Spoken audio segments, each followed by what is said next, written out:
Once upon a time, in a small village in the heart of Africa, there lived a woman named Adama.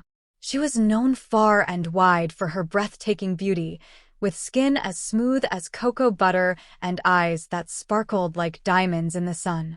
Men from all over the village would flock to her doorstep, hoping to catch a glimpse of her radiant smile. But Adama was not content with just one man.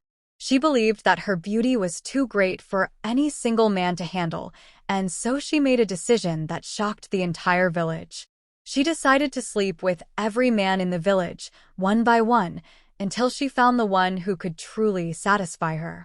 One by one, Adama seduced and slept with all the men in the village. She was like a siren, luring them in with her beauty and then discarding them once she had satisfied her desires. The men whispered amongst themselves about her promiscuity, but none could resist her charms. Adama, however, was not interested in settling down with just one man. She enjoyed the attention and adoration of the men in the village and reveled in the power she held over them. She would flirt and tease them, leading them on with promises of love and affection, only to leave them heartbroken and empty-handed. The men of the village were thrilled at the prospect of being with Adama, and one by one they lined up outside her hut, eager to be the next to experience her charms. Adama was a skilled lover, and each man left her hut feeling like a king. But despite her best efforts, none of them were able to capture her heart. She craved the attention of all the men in the village, and she was not afraid to use her charms to get what she wanted.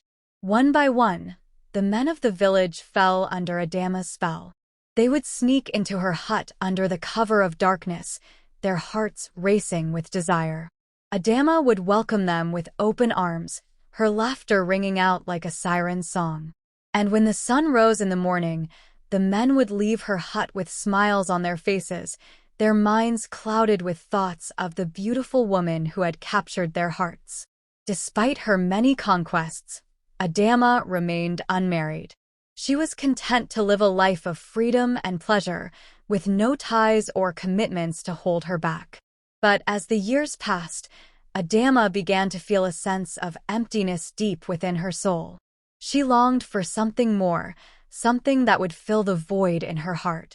Finally, after many nights of passion, Adama met a man named Okafor. He was strong and handsome, with a kind heart and a gentle spirit. Adama was immediately drawn to him, and she knew that he was the one she had been searching for.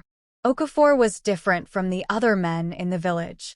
He treated Adama with respect and kindness, and he truly cared for her well-being.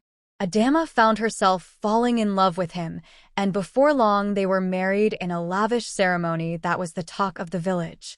But despite their happiness, there was one thing missing from Adama and Okafor's life. They longed for a child to complete their family, but no matter how hard they tried, Adama could not seem to get pregnant. But despite her many lovers, Adama remained unfulfilled. She longed for a child to call her own, a little one to carry on her legacy. She tried every remedy and potion that the village witch doctor could offer, but still, she remained barren.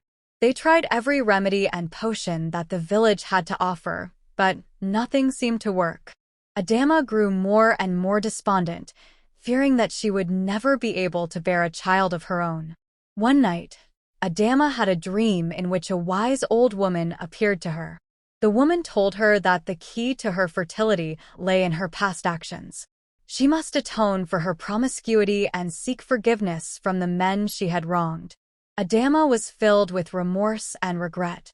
She knew that she had hurt many people with her actions, and she vowed to make amends. She went to each man in the village and asked for their forgiveness, humbling herself before them and seeking their mercy.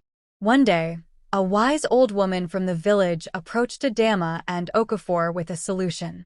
She told them of a sacred ritual that had been passed down through generations, a ritual that had the power to grant them the child they so desperately desired. Adama and Okafor were willing to try anything, and so they followed the old woman's instructions to the letter. They performed the ritual under the light of the full moon, chanting ancient prayers and making offerings to the gods. But even with Okafor by her side, Adama still could not conceive. She prayed to the gods and made offerings at the village shrine, but nothing seemed to work. Okafor stood by her through it all, his love unwavering and true. As the years passed, Adama's beauty began to fade, and the whispers of the villagers grew louder.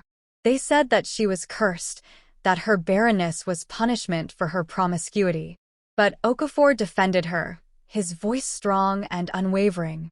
And behold, a few months later, Adama discovered that she was pregnant. The entire village rejoiced at the news, and Adama and Okafor were overjoyed at the prospect of becoming parents. 9 months later, Adama gave birth to a beautiful baby girl. The villagers marveled at the child, with her dark curls and bright eyes. They said that she was a gift from the gods, a sign that Adama's sins had been forgiven. And as Adama held her daughter in her arms, she knew that she was finally complete. She had found true love in the arms of Okafor, and now she had a child to call her own. And as she looked into the eyes of her daughter, she knew that her story was far from over. The mystery of her past would always linger, but now she had a future to look forward to, filled with love and joy. And she knew that no matter what challenges lay ahead, she would face them with courage and grace, knowing that she was truly blessed. And so, Adama's story came to a happy ending. She had found true love in the arms of Okafor, and together they had created a family that would be the envy of the entire village. Adama's beauty had been a curse in the past, but now it was a blessing, shining brightly for all to see. And they all lived happily ever after.